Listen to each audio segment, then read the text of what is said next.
नमस्कार दोस्तों, आपके अपने चैनल सनातन युग में आप सभी का हार्दिक स्वागत है।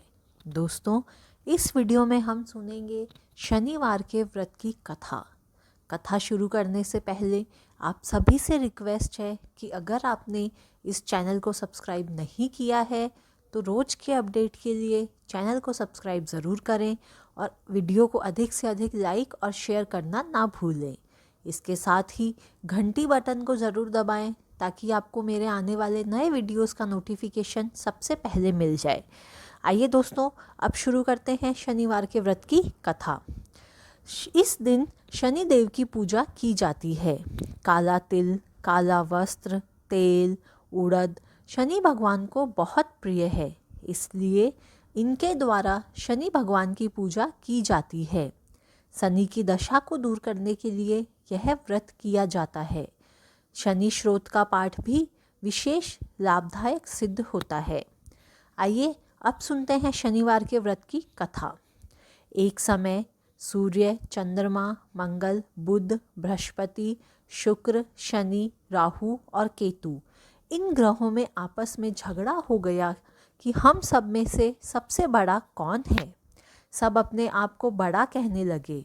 जब आपस में कोई निश्चय न हो सका तो सबके सब आपस में झगड़ते हुए इंद्र के पास गए और कहने लगे कि आप सब देवताओं के राजा हो, इसलिए आप हमारा न्याय करके बताओ कि हम 9 ग्रहों में से सबसे बड़ा कौन है। राजा इंद्र इनका प्रश्न सुनकर घबरा गए और कहने लगे कि मुझ में यह सामर्थ्य नहीं है जो किसी को बड़ा या छोटा बता सकूं। मैं अपने मुख से कुछ नहीं कह सकता हूँ। हाँ, लेकिन एक उपाय हो सकता है। इस समय पृथ्वी पर राजा विक्रमादित्य दूसरों के दुखों का निवारण करने वाले राजा हैं, इसलिए तुम सब मिलकर उन्हीं के पास जाओ, वही तुम्हारे दुखों का निवारण करेंगे। ऐसा वचन सुनकर सभी ग्रह देवता चलकर भूलोक में राजा विक्रमादित्य की सभा में जाकर उपस्थित हुए और अपना प्रश्न राजा के सामने रखा। राजा उनकी बात सुनकर बड़ी चिंता में पड़ गए कि मैं अपने मुख से किसको बड़ा और किसको छोटा बताऊं। जिसको छोटा बताऊंगा वह क्रोध करेगा, परंतु उनका झगड़ा निपटाने के लिए उन्हें एक उपाय सोचा। उन्होंने सोचा कि सोना, चांदी, कांसा, पीतल, शीशा, रांगा, जस्ता, अभ्रक और लोहा 9 धातुओं के उन्होंने 9 आसन मंगवाए।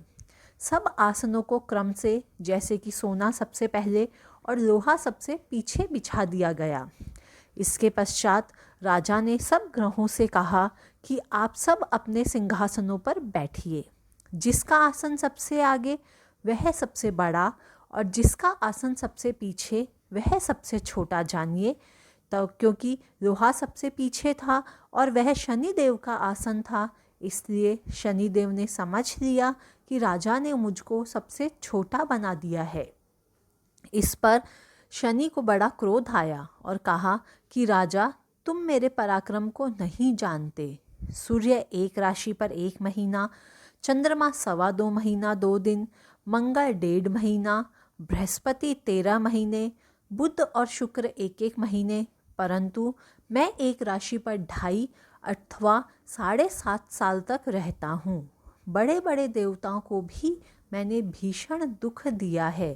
राजन सुनो, राम जी को 7.5 आई और वनवास हो गया, और रावण पर जब 7.5 आई तो राम ने लक्ष्मण को सेना लेकर लंका पर चढ़ाई कर दी, रावण के कुल का नाश कर दिया।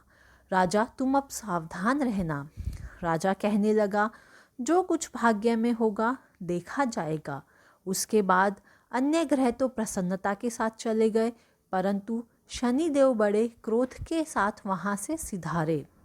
कुछ काल व्यतीत हो जाने पर जब राजा को 7.5 की दशा आई तो शनि देव घोड़ों के सौदागर बनकर अनेक सुंदर घोड़ों के सहित राजा की राजधानी में आए। जब राजा ने सौदागर के आने की खबर सुनी तो अश्वपाल को अच्छे घोड़े खरीदने की आज्ञा दी। अश्वपाल ऐसी अच्छी नस्ल के घोड़े देखकर और उनका मूल्य सुनकर चकित हो गया और तुरंत ही उन्होंने राजा को खबर दी। राजा उन घोड़ों को देखकर एक अच्छा सा घोड़ा चुनकर सवारी के लिए चढ़े। राजा घोड़े की पीठ पर चढ़ते ही घोड़ा जोर से भागा। घोड़ा बहुत दूर एक बड़े जंगल में जाकर राजा को छोड़कर अंतर्ध्यान हो गया। इसके बाद राजा अकेले जंगल में भटकते फिरते रहे।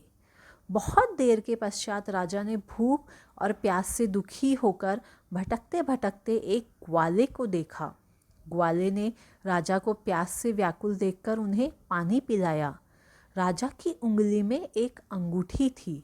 वह उसे निकालकर प्रसन्नता के साथ ग्वाले को दे दी और शहर की ओर चल दिए। जब राजा शहर में पहुंचकर एक सेठ की दुकान पर जाकर बैठ गए और अपने आप को उज्जैन का रहने वाला तथा अपना नाम वीका बतलाया। सेठ ने उसको कुलीन मनुष्य समझकर जल आदि पिलाया।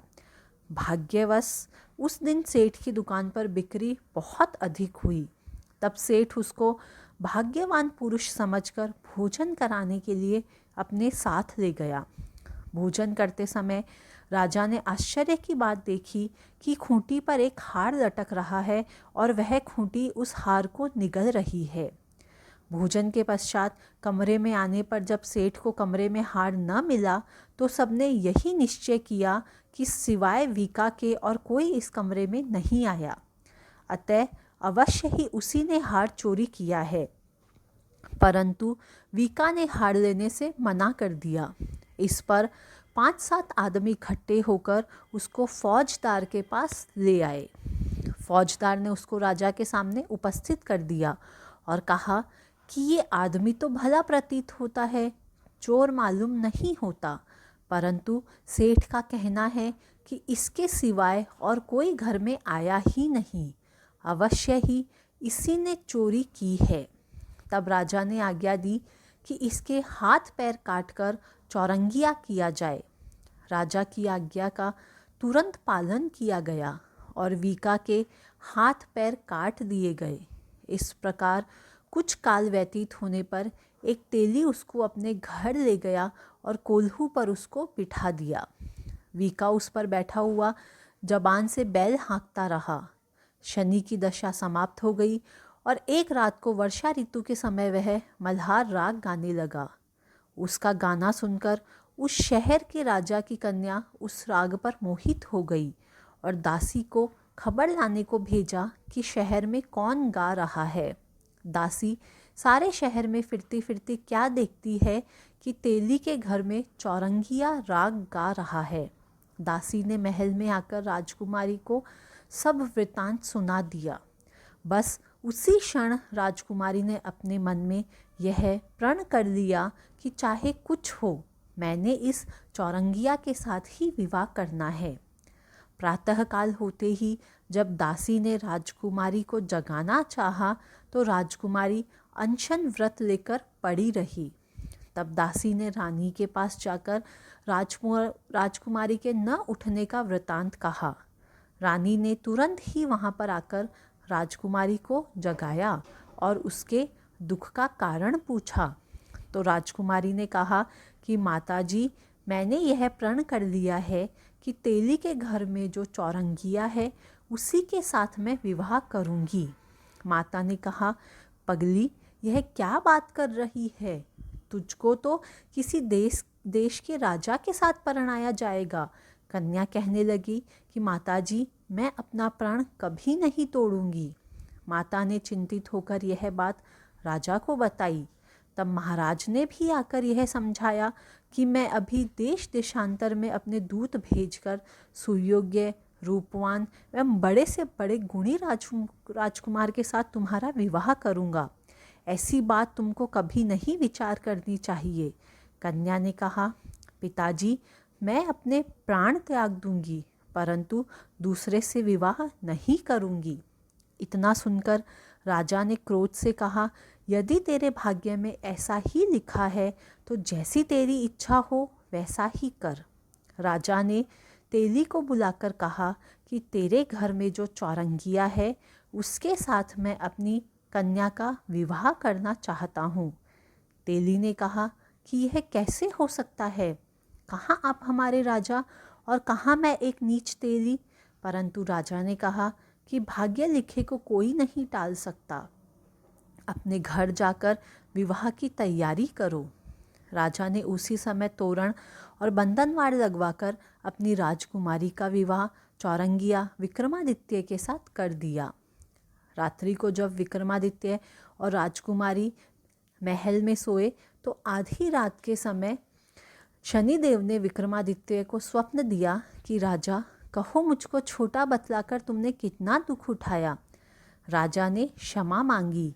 शनिदेव ने प्रसन्न होकर विक्रमादित्य को हाथ पैर दिए। तब राजा ने कहा, महाराज, मेरी प्रार्थना स्वीकार करें कि जैसा दुख आपने मुझे दिया है ऐसा और किसी को न दें। शनिदेव ने कहा कि तुम्हारी यह प्रार्थना स्वीकार है। जो मनुष्य इस कथा को सुनेगा या कहेगा उसको मेरी दशा में कभी किसी प्रकार का दुख नहीं होगा, और जो नित्य ही मेरा ध्यान करेगा या चींटियों को आटा डालेगा उसके सब मनोरथ पूर्ण होंगे। इतना कहकर शनिदेव अपने धाम को चले गए। राजकुमारी की आंख खुली और उसने राजा के हाथ पांव देखे तो आश्चर्य को प्राप्त हुई। उसको देखकर राजा ने अपना समस्त हाल कहा कि मैं उज्जैन का राजा विक्रमादित्य हूँ। यह बात सुनकर राजकुमारी अत्यंत प्रसन्न हुई। प्रातःकाल राजकुमारी ने उसकी सखियों ने पूछा तो उसने अपने पति का समस्त वृतांत कह सुनाया। तब सब ने प्रसन्नता प्रकट की और कहा कि ईश्वर ने आपकी मनोकामना पूर्ण कर दी। जब उस सेठ ने यह सुना तो वह विक्रमादित्य के पास आया और राजा विक्रमादित्य के पैरों पर गिरकर क्षमा मांगने लगा कि आप पर मैंने चोरी का झूठा दोष लगाया था, अतः आपको मुझको जो दंड देना चाहें आप दे दें। राजा ने कहा, मुझ पर शनिदेव का कोप था, इसी कारण यह सब दुख मुझको प्राप्त हुआ। इसमें तुम्हारा कोई दोष नहीं है। तुम अपने घर जाकर अपना कार्य करो। सेठ बोला कि मुझे तभी शांति होगी जब आप मेरे घर चलकर प्रीतिपूर्वक भोजन करोगे। राजा ने कहा कि जैसी आपकी मर्जी हो वैसा ही करें। सेठ ने अपने घर जाकर अनेक प्रकार के सुंदर भोजन बनवाए और राजा विक्रमादित्य को प्रीति भोज दिया। जिस समय राजा भोजन कर रहे थे, एक अत्यंत आश्चर्य की बात सबको दिखाई दी। जो खूंटी पहले हार निकल गई थी, अब वह हार उगल रही है। जब भोजन समाप्त हो गया तो सेठ ने हाथ जोड़कर बहुत सी मोहरें राजा को भेंट की और कहा कि मेरे श्रीकंवर नामक एक कन्या है, उसका पाणी ग्रहण आप करें। इसके बाद सेठ ने अपनी कन्या का विवाह राजा के साथ कर दिया और बहुत सा दान दहेज आदि दिया। इस प्रकार कुछ दिनों तक वहाँ निवास करने के पश्चात विक्रमादित्य ने शहर के राजा से कहा कि अब मेरी उज्जैन जाने की इच्छा है। फिर कुछ दिन के बाद विदा लेकर राजकुमारी मनभावनी, सेठ की कन्या श्रीकंवरी तथा दोनों जगह के दहेज में प्राप्त अनेक दास, दासी, रथ और पालकियों सहित विक्रमादित्य उज्जैन की तरफ चले। जब शहर के निकट पहुँचे और पूर्ववासियों ने राजा के आने का संवाद सुना तो समस्त उज्जैन की प्रजा अगवानी के लिए आई। तब बड़ी प्रसन्नता से राजा ने अपने महल में पधारे। सारे शहर में बड़ा भारी महोत्सव मनाया गया और रात्रि को दीपमाला की गई। दूसरे दिन राजा ने शहर में ये सूचना कराई कि शनिश्चर देवता सब ग्रहों में सर्वोपरि है। मैंने इनको छोटा बतलाया, इसी से मुझको यह दुख प्राप्त हुआ। इस कारण सारे शहर में सदा शनिश्चर की भगवान की पूजा और कथा होने लगी। राजा और प्रजा अनेक प्रकार के सुख भोगती रही। जो कोई शनिश्चर भगवान की इस कथा को पढ़ता या सुनता है, शनिदेव की कृपा से उसके सब दुख दूर हो जाते हैं। शनिवार की कथा को व्रत के दिन अवश्य पढ़ना चाहिए।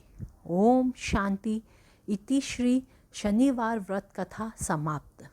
दोस्तों, अगर आपको ये वीडियो अच्छा लगा हो तो इसे अधिक से अधिक लाइक और शेयर ज़रूर करें और चैनल को सपोर्ट करने के लिए इसे सब्सक्राइब करना ना भूलें। Thanks for watching. जय माता दी।